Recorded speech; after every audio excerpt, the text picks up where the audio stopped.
हाँ, तो मेरे प्यारे दोस्तों, कैसे हैं आप सभी। मैं आशुतोष सेंगर एक बार फिर आप सभी का स्वागत करता हूं। और हम लोग बहुत तेज़ी के साथ आगे बढ़ रहे हैं। Physical pharmaceutics first B pharma third semester second year की हमारी बात चल रही थी। 2 लेक्चर ऑलरेडी अपलोड हैं। अगर आपको नहीं मिले हैं तो प्लेलिस्ट में जाके चेक करिए, सब्सक्राइब करिए चैनल को, कमेंट करिए और इसको शेयर करना ना भूलिए अपने दोस्तों के साथ, क्योंकि बहुत प्रीसियस लेक्चर्स हैं ये, जो आपको और आपके फ्रेंड्स सभी को बहुत हेल्पफुल रहेंगे।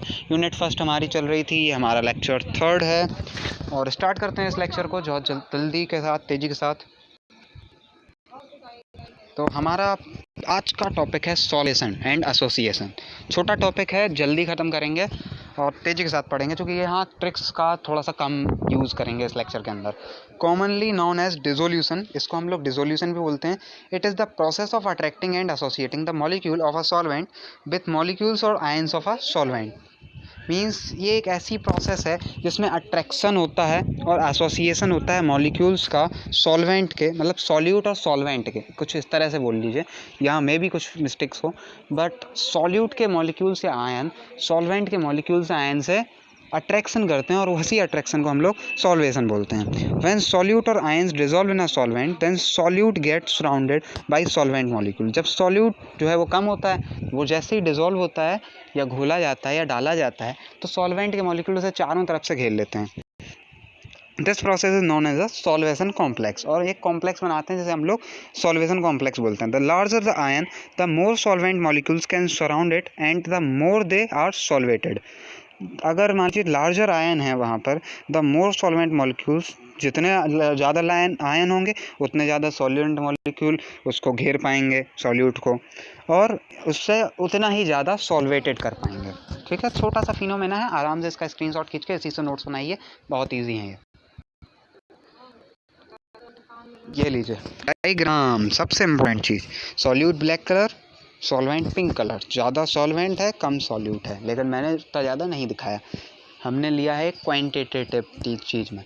उस दोनों को अगर देखें तो यहाँ सॉल्यूट जो है वो सॉल्वेंट के बीच में चला जा रहा है, जो हमने मैकेनिज़्म पढ़ाया था आपको, सॉल्यूट सॉल्वेंट मैकेनिज़्म। अगर आपने नहीं देखा है तो जाइए, वो पिछला लेक्चर अपलोड है, 3-4 दिन पहले अपलोड हुआ था, प्लेलिस्ट में पड़ा होगा, तो वहाँ से आप जाके देख लीजिए। बट चैनल को सब्सक्राइब करना मत भूलिएगा, क्योंकि बहुत प्रीसियस लोग नोट्स और लेक्चर्स लेके आता हूँ मैं यहाँ आपके लिए। तो सॉल्यूशन जब बन रहा है तो ये दोनों यहाँ बीच में आ जा रहे हैं, और मैंने पहले बताया था सॉल्यूशन जो बनता है वो उस मैकेनिज्म में पूरी तरीके से मैंने बताया हुआ है, कैसे है, क्या क्या होता है, सब वहाँ बना हुआ है, आप जाके वहाँ देखिए। कुछ अदर पॉइंट से बात करें तो solvation depends on factors such as hydrogen bonding and van der Waals force. मैंने आपको वहाँ बताया हुआ था जब नॉन पोलर सॉल्वेंट्स पढ़ाया था कि उनका मैकेनिज्म किस पे डिपेंड है, और पोलर पढ़ाया था तो उसका मैकेनिज्म किस पे डिपेंड है। तो इस पर सॉल्वेशन भी डिपेंड होता है, क्योंकि सॉल्वेशन भी एक प्रोसेस है सॉल्यूशन बनने की। For solvation to occur energy release from crystal lattice in which they are present. Solvation होने के लिए एनर्जी रिलीज होती है क्रिस्टल लैटिस से। तो the solvation energy is the amount of energy related with the dissolution of solvent. Solvation जो energy होती है वो उस एनर्जी से रिलेटेड होती है जो डिसोल्यूशन के लिए डिपेंड हो, या जो डिसोल्यूशन के लिए होती है। If it is a positive number the dissolution process is endothermic reaction होगी अगर ये पॉजिटिव, और अगर ये नेगेटिव आता है तो एक्सोथर्मिक रिएक्शन होगी। ये एक थोड़े से पॉइंट हो गए एग्जाम पॉइंट ऑफ व्यू के लिए भी और कंपटीशन पॉइंट ऑफ व्यू के लिए भी। Next is our association. The association of ions is a chemical reaction. ये एक केमिकल रिएक्शन है, वो एक आयनिक रिएक्शन थी।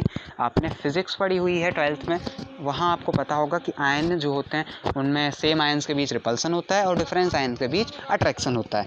बस वही यहाँ थ्योरी है सॉल्वेशन के अंदर। अब एसोसिएशन आता है, तो एसोसिएशन एक केमिकल रिएक्शन है which the opposite electric charges ion come together in a solution and form a distinct chemical entity. माने इसमें भी वही है, अपोजिट आयन जो होते हैं वो साथ आते हैं और एक डिस्टिंक्ट केमिकल एंटिटी बनाते हैं। The extent of the ionic association depend on the dielectric constant of the solvent. जो एक्सटेंट बनता है आयनिक एसोसिएशन का वो डाइलेक्ट्रिक कांस्टेंट पे डिपेंड होता है सॉल्वेंट के डाइलेक्ट्रिक कांस्टेंट। अब डाइलेक्ट्रिक कांस्टेंट क्या होता है ये बात आई है, तो डाइलेक्ट्रिक कांस्टेंट को मैं पढ़ाऊंगा आपको सेकंड यूनिट के सेकंड पार्ट में, क्योंकि क्योंकि वहाँ का टॉपिक है, तो अभी पढ़ाऊंगा तो मज़ा नहीं आएगा वहाँ, और समझ में शायद इतना अच्छे से ना आए, क्योंकि अभी आपकी स्टार्टिंग है। The ions of opposite charge are naturally attracted to one another by electrostatic force. अगर अपोजिट चार्ज के जो आयन होते हैं वो नेचुरली, मैंने पहले ही बताया फिजिक्स में है कि वो इलेक्ट्रोस्टैटिक फोर्सेस के द्वारा एक दूसरे पे अट्रैक्ट होते हैं। This is desired by Coulomb's law, और ये हमें फिजिक्स में पता लगा था, कूलम्ब्स लॉ बड़ा फेमस लॉ है, आपको शायद याद होगा, और नहीं है तो अभी आगे आ रहा है formula. This is your Coulomb's law formula and symbol, F is equal to Q1 Q2 upon epsilon R square. बाकी 1/4 पाई मैंने हटा दिया, और K भी हटा दिया, क्योंकि हम लोग मैक्सिमम टाइम ये चीज़ जो कर रहे हैं वो एयर में ही कर रहे होंगे, तो एयर में K की वैल्यू 1 होती है, आपको शायद याद हो फिजिक्स में, क्योंकि मेरा फिजिक्स फेवरेट सब्जेक्ट है, इसलिए मुझे बहुत सारी चीज़ें इसकी याद हैं, और फिजिक्स से रिलेटेड मुझे ज़्यादातर चीज़ें आ जाती हैं, और मैं ईजिली आपको वो समझा सकता हूँ। तो यहाँ F फोर्स ऑफ अट्रैक्शन है, Q1 एंड Q2 जो है वो मैग्नीट्यूड ऑफ इलेक्ट्रिकल चार्ज है, या हिंदी में बोलें तो मान है आवेशों का। Epsilon is the dielectric constant of the medium and R is the distance between the ion. Epsilon की अब जो आपको डेफिनेशन है वो शायद याद आ गई हो, क्योंकि फिजिक्स में आपने इसको ऑलरेडी पढ़ के रखा है, जो कि डाइलेक्ट्रिक कांस्टेंट कहलाता है। यहाँ भी बात आई है factors increasing association. Ions association will increase if the magnitude of electric charge Q1 and Q2 increase. अब वहाँ जो चीज़ें दिख रही थी कि अगर Q1 Q2 पे डिपेंड है F, तो वो अगर बढ़ेगा तो फिर ये भी बढ़ेगा।